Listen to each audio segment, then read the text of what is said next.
بسم اللہ الرحمن الرحیم۔ بسم اللہ الرحمن الرحیم۔ علی محمد خان صاحب کے نام کھلا خط۔ علی محمد خان صاحب کے نام تحریر و ترتیب گلستان محمد و ترتیب گلستان محمد۔ السلام علیکم علی محمد خان صاحب۔ السلام علیکم۔ امید ہے آپ خیریت سے ہوں گے۔ امید ہے آپ خیریت سے۔ علی محمد خان صاحب کسی لمبے چوڑے عرض نویسی کے تکلفات کو تھوڑا سائڈ پر رکھتے ہوئے سیدھے مدعا پر آنا چاہوں گا کہ آپ کو خط لکھنے کا میرا اصل مقصد کیا ہے۔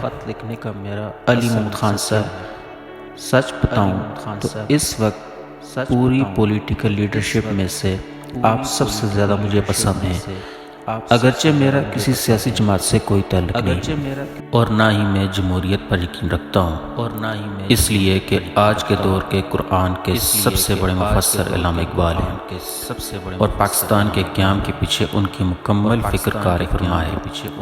وہ اپنی شاعری کی عام ترین نظم خضر راہ میں حضرت خواجہ خضر علیہ السلام کی یہ بات نقل کرتے ہیں کہ دیو استبداد جمہوری لباس میں ہے پائے کو، اور تو اسے سمجھا ہے آزادی کی نیلم پری۔ لہذا جمہوریت آج کے دور کا صنم اکبر ہے، بڑے جدید شرک میں سے سب سے بڑا ہے۔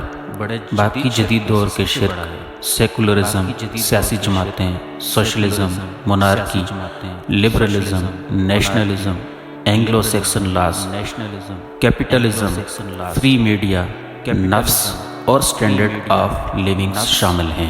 جمہوریت کے ضمن میں داعی ختم نبوت مولانا یوسف لدھیانوی فرماتے ہیں کہ جمہوریت دور جدید کا صنم اکبر ہے۔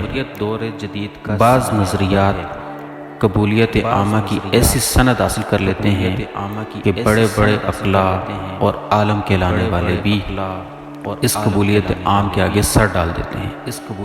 وہ یا تو ان غلطیوں کا ادراک ہی نہیں کر پاتے، اگر اس غلطی کا ان کو احساس ہو بھی جائے تو وہ لب کشائی کی اس کے خلاف جرأت نہیں کر سکتے۔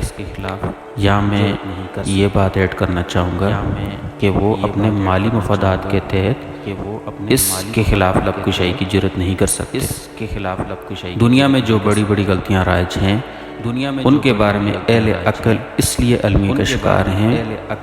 اسی غلط قبولیت عامہ کا سکہ آج جمہوریت میں چل رہا ہے۔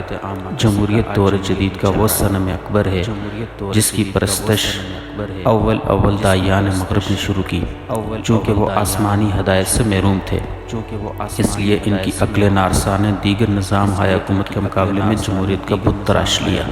کبھی یہ نعرہ بلند کیا کہ اسلام جمہوریت کا علمبردار ہے، اور کبھی اسلامی جمہوریت وضع کی گئی، حالانکہ مغرب جمہوریت کے جس بت کا پجاری ہے اس کا نہ صرف یہ کہ اسلام سے کوئی تعلق نہیں بلکہ جمہوریت اسلام کے سیاسی نظریہ کی ضد ہے۔ اس لیے اسلام کے ساتھ جمہوریت کا پیوند لگانا اور جمہوریت کو مشرف اسلام کرنا سرین غلط ہے۔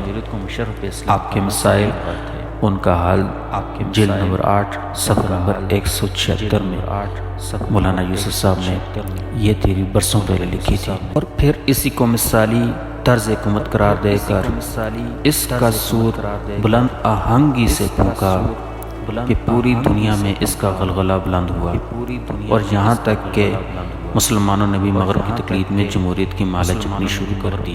اسی بنا سابق چیئرمین تحریک انصاف، جو کہ ساری زندگی انتھک جدوجہد کرنے والے اور کامیابیاں سمیٹتے آئے تھے، اللہ نے اس دفعہ انہیں ناکام و نامراد کر دیا معذرت کے ساتھ۔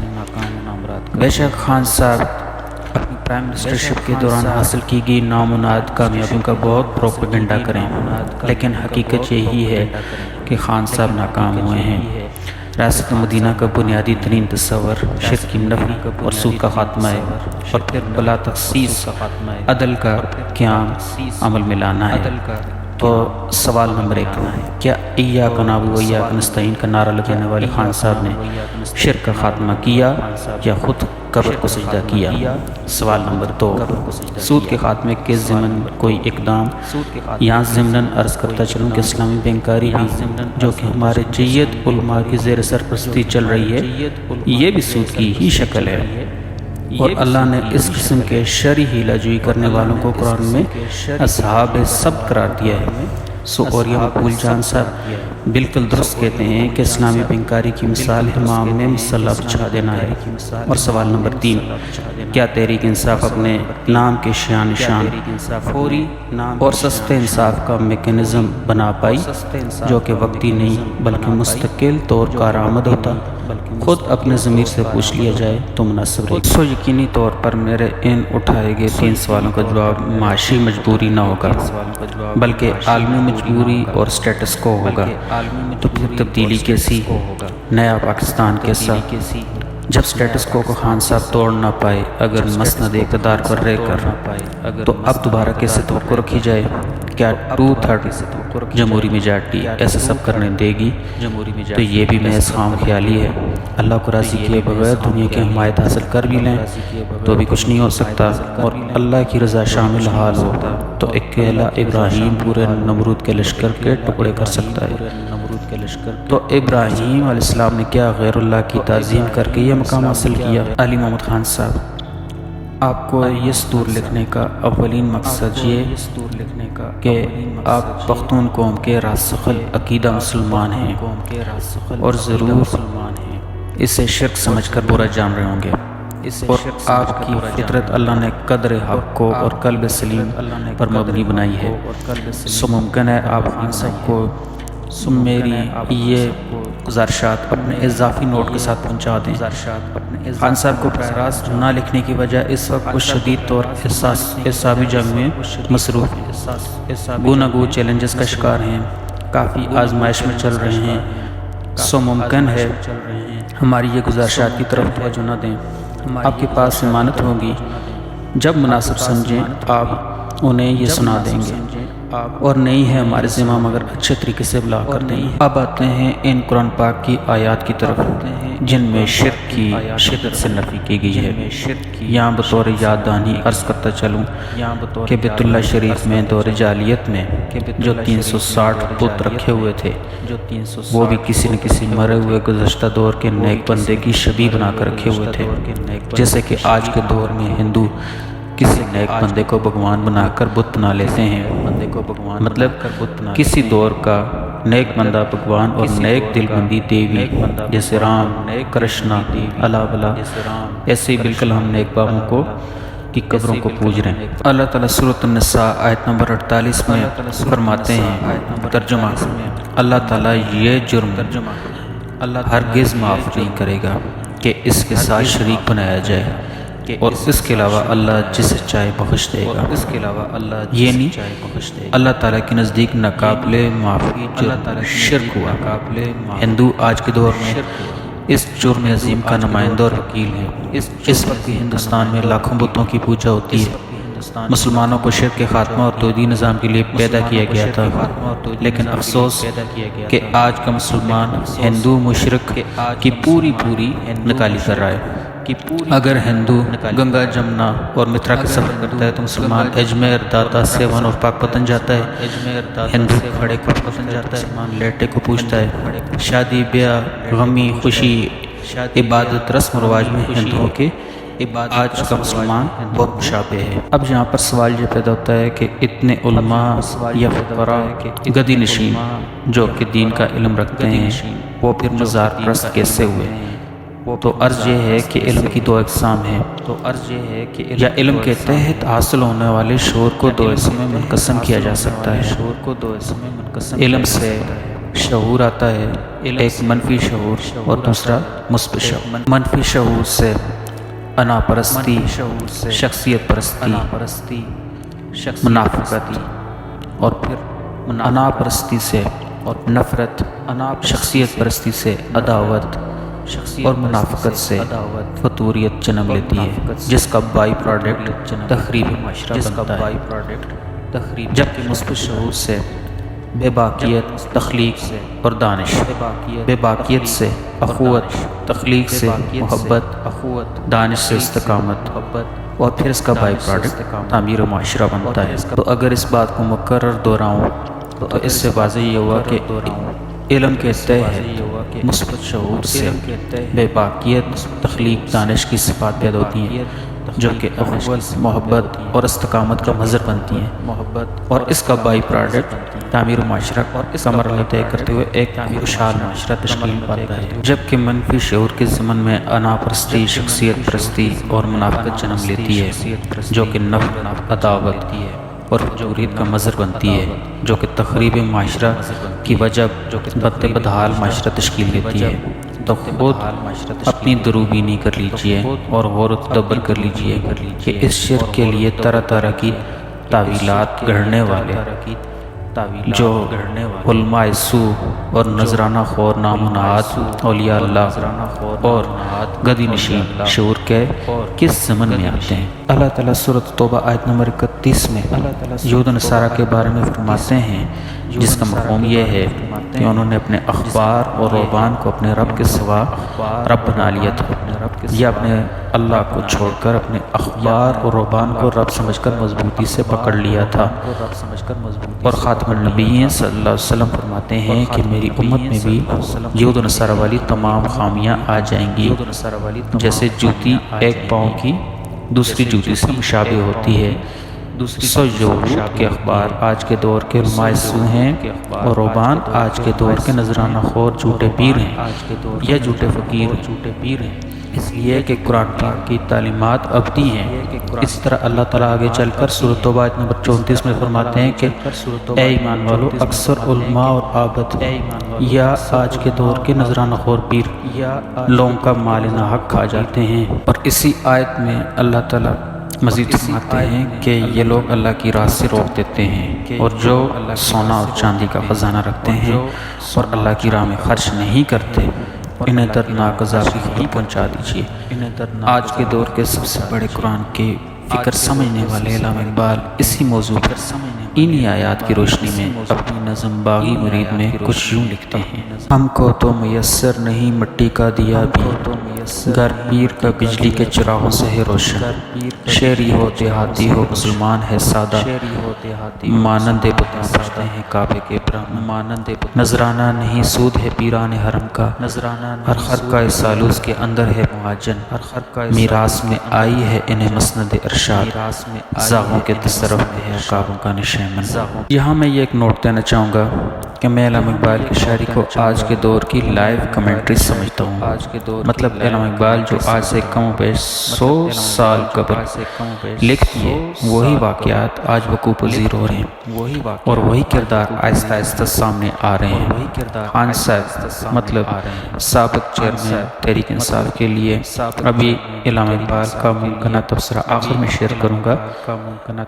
فی الحال مجھے ایک حلقہ احباب میں ایسے ہی باغی مرید نامی دوست مل چکے ہیں، جنہوں نے ایک مشہور گدی نشین صاحب کے اپنے بیٹے کی شادی پر کروڑوں روپے کے اسراف پر اور رقص سے سرور کی محفل پر اور سونے چاندی کے لباس پہنانے پر انہی خیالات کا اظہار کیا تھا۔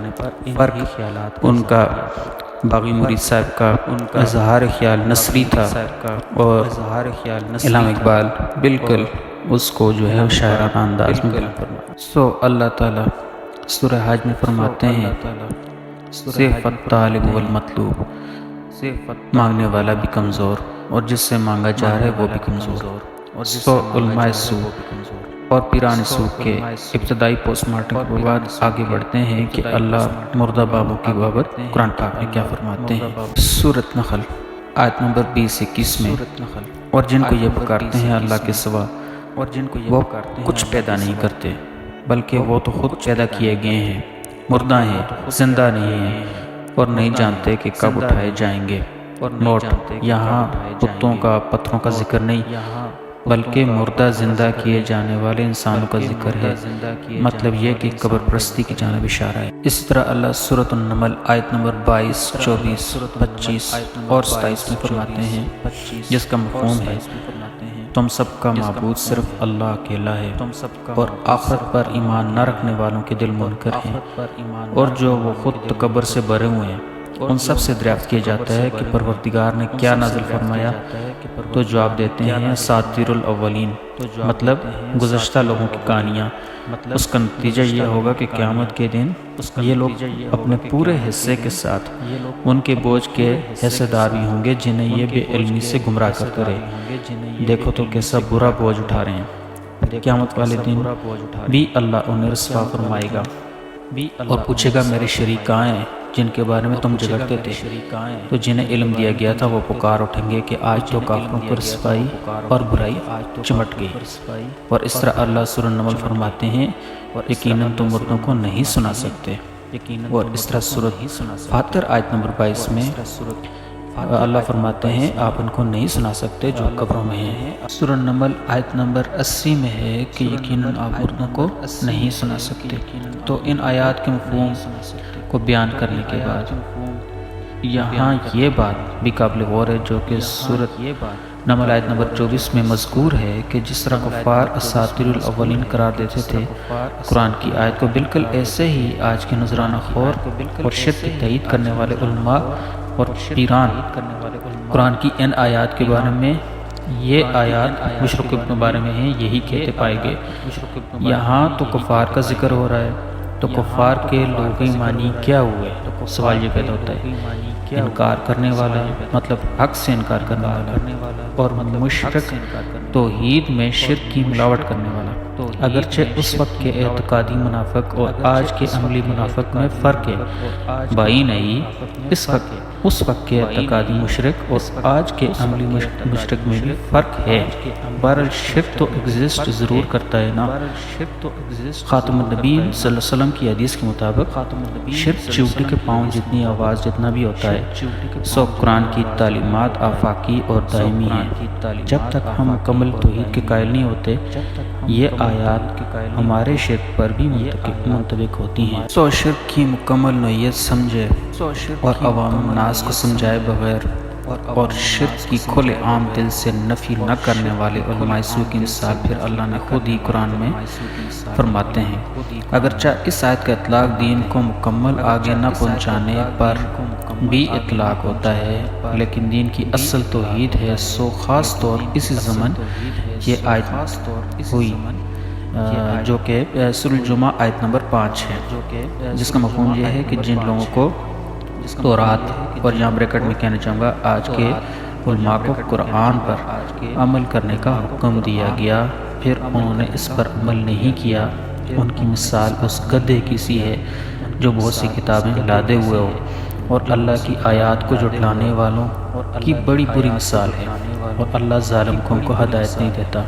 افسوس کے ساتھ آج درس نظامی میں 7 سال لگا کر آج بنایا جاتا ہے، اور قرآن کا مکمل درس شامل نصابی نہیں ہے، اور درس دینے والے بھی آج کے جدید دور کے روح سے قرآن کو کما حقہ سمجھنے والے نہیں ہیں۔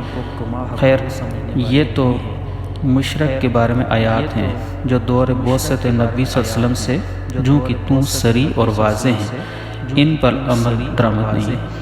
باقی غور و تدبر کے جو نئے قرآن فہمی کے راستے نکلتے ہیں ان پر غور کون کرے گا؟ آج کے دور کے علماء سوء کہتے ہیں نعوذ باللہ قرآن خود سے نہ سمجھنا ورنہ گمراہ ہو جاؤ گے، جبکہ آج کے دور کے گورے یہی قرآن سمجھ کر خود سے مسلمان ہو رہے ہیں، اور حقیقت یہ کہ قرآن فہمی کے لیے تقوی ضروری ہے۔ اللہ تعالیٰ سورۃ انفال آیت نمبر 29 فرماتے ہیں کہ اے ایمان والو اگر تم تقوی اختیار کرو گے تو اللہ تمہیں حق و باطل کا فرق کرنے کا فہم عطا کرے گا۔ اللہ سورہ قمر میں بار بار فرماتے ہیں کہ ہم نے قرآن کو آسان کر دیا، بس ہے نصیحت قبول کرنے والا، غور تدبر کرنے والا۔ کیوں کہا جاتا ہے کہ قرآن کو ترجمہ کے ساتھ نہ پڑھو گے تمہیں سمجھ نہیں آئے گی؟ اس لیے کہ قرآن میں اللہ فرماتا ہے کہ اللہ کے سوا کوئی عالم الغیب نہیں ہے، سورہ النمل آیت نمبر 65 اور سورہ الانعام آیت نمبر 59۔ کیوں علماء سوء کہتے ہیں کہ قرآن کو ترجمے سے نہ پڑھو تمہیں سمجھ نہیں آئے گی؟ اس لیے کہ غیر اللہ، مزاروں پر بابوں کے نام یا اللہ کے سوا کسی بھی نام پر نظر و نیاز حرام ہے۔ سورہ البقرہ 173 آیت، سورہ المائدہ آیت نمبر 3، اور سورہ روم میں آیت نمبر 31-32 میں فرقہ بنانا مشرکوں کا کام ہے، اور اس طرح سورہ النحل 20-21 قبر میں دفن شدہ لوگ مردہ ہیں، نفع نقصان کا اختیار نہیں رکھتے، اور اسی طرح سورہ البقرہ آیت نمبر 41 کہ اللہ کی آیات کو تھوڑی سی قیمت پر بھی مت بیچو، مطلب جھوٹی تعویل ایسے کہ پیٹ ایسے یہ سب حرام ہے، اور اسی طرح اللہ کے سوا کوئی داتا نہیں، سورہ آل عمران آیت نمبر 8۔ تو اس وجہ سے کہتے ہیں کہ قرآن کو خود سے نہ سمجھو، جب یہ خود سے سمجھیں گے تو پھر یہ حق و باطل کا خود فہم کھلے گا، جب یہ خود فہم کھلے گا تو ان کی نظر و نیاز کی دکانیں بند ہوں گی، اس لیے کہتے ہیں کہ قرآن کو خود سے نہ سمجھو۔ اس طرح سورہ المنافقون آیت نمبر 7 اللہ کے سوا کوئی خزانے بخشنے والا نہیں، مطلب اللہ کے سوا کوئی گنج بخش نہیں۔ سورہ نمل آیت نمبر 62 اللہ کے سوا کوئی فریاد رس نہیں، اللہ سب سے بڑا فریاد رس ہے۔ اس آیت کا مفہوم یہ ہے، یعنی اللہ کے سوا کوئی غوث الاعظم نہیں۔ اس طرح سورۃ شورى آیت نمبر 49 اور آیت نمبر 50 اللہ کے سوا کوئی اولاد دینے والا نہیں، کیونکہ اللہ تعالیٰ قرآن میں فرماتا ہے سورہ المومن آیت نمبر 60 مجھے پکارو میں تمہاری دعائیں قبول کروں گا۔ سورہ البقرہ آیت نمبر 186 اللہ براہ راست دعاؤں کو بغیر وسیلے کے سنتا ہے۔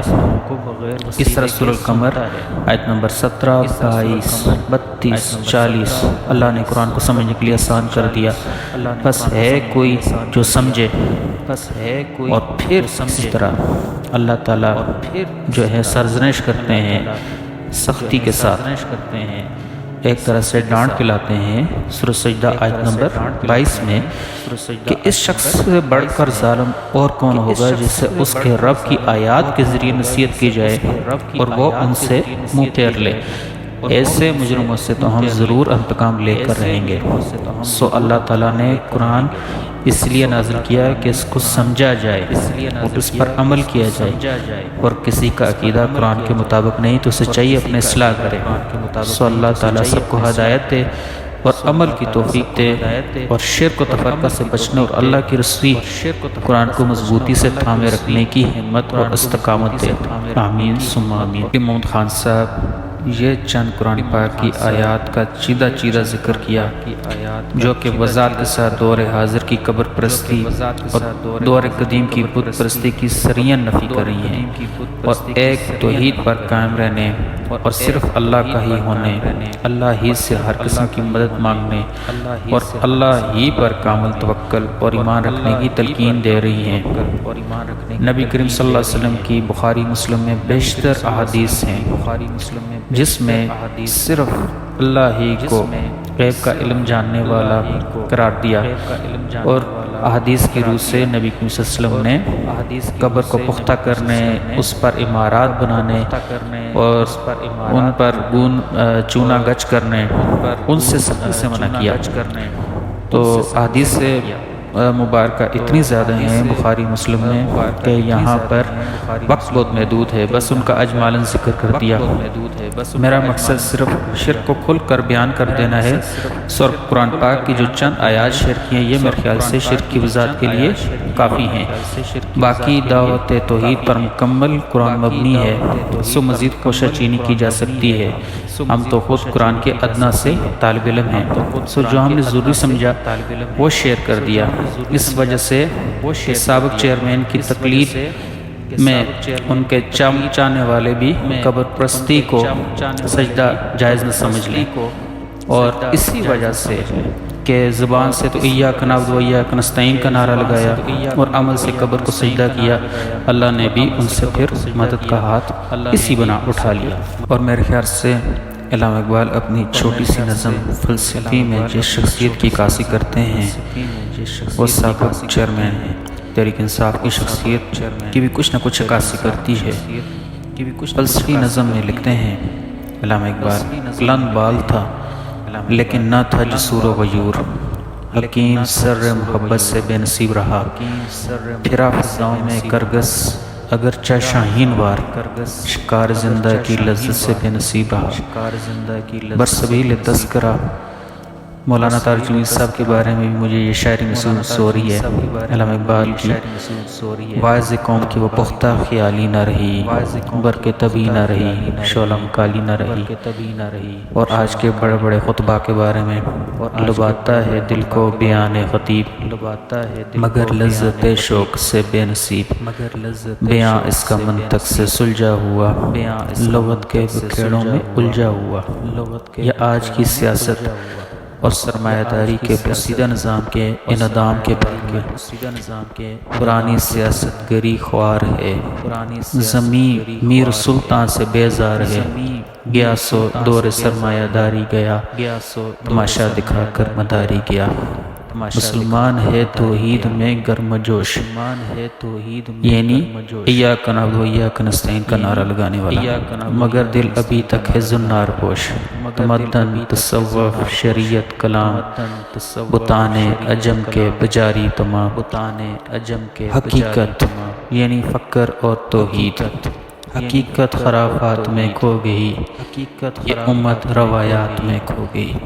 نظم ساقی نامہ علامہ اقبال۔ علی محمد خان صاحب آپ سے اب اجازت طلب کرتے ہیں اور شکر گزار ہوں گے اگر آپ نے تحمل سے ہماری ان گزارشات کو سنا اور اگر آپ آگے پہنچایا، سو ہماری سب بات کا خلاصہ کلام یہی ہے کہ سابق چیئرمین تحریک انصاف اپنے اس دو قبر کو سجدہ تعظیمی کرنے کے عمل پر، اس برے عمل پر اللہ کے حضور سچے دل سے توبہ طائب ہوں اور حقیقی معنوں میں ایاک نعبد و ایاک نستعین کا نمونہ بنے، ورنہ دجل کے معنی ہے ملمہ سازی، سو پھر ریاست مدینہ کا تصور ہو یا اللہ سے مانگنے کا تصور، حقیقی معنوں میں یہ دجل یا ملمہ سازی ہی شمار ہوگا اگر یہ ایاک نعبد و ایاک نستعین زبان سے اتر کر دل میں نہ جا لگے گا اور دل میں مکمل طور پر ایاک نعبد و ایاک نستعین کا نمونہ نہ بنے گا۔ والسلام کا نمونہ نہ بنے، آپ کا خیر اندیش اللہ کا ایک بندہ۔